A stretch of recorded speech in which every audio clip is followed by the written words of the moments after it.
Session 4. 1, 2, 3, 4. I love this one, guys. Listen, a lot of good stuff here.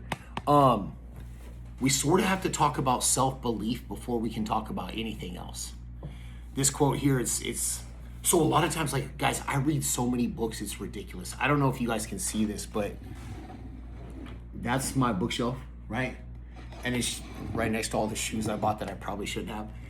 That's where I get all this stuff. I'm obsessed with reading, and we talked about this.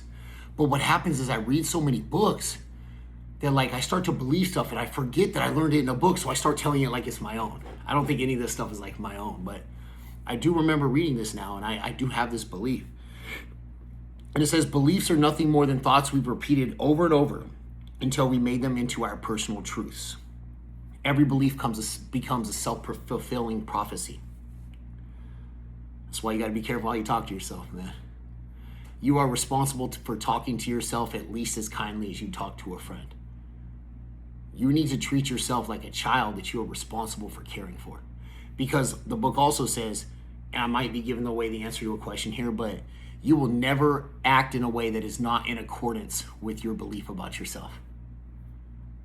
If you don't believe you're the kind of person that eats healthy, you ain't gonna eat healthy. Maybe for a couple days, but then you'll be like, I'm not that person. Let me get a burger, right? If you think you're the kind of person that cuts corners, you may have a couple of good, hard days, but then you'll go back to cutting corners because that's who you think you are. But if you tell yourself, I'm not that kind of person, over and over and over, then you're not gonna act in that way, man. You're just not.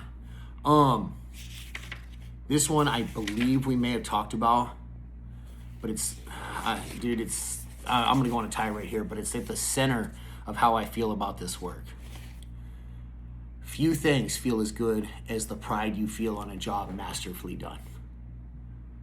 I'll change that a little bit. Few things feel as good at the end of a day when you know you worked really effing hard and you made that money for your family and you made a difference for your clients and you helped the company.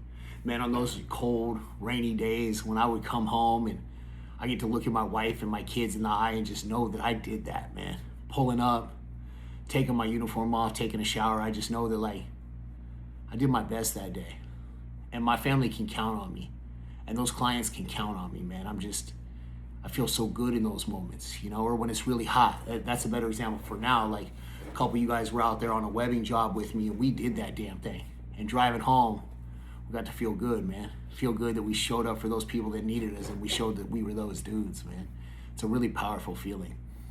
So you have to believe that you're that kind of person and you have to show it every day, day in and day out. And then, like the last session, man, good things will start breaking your way. And people will call it luck, but you'll know it's not luck.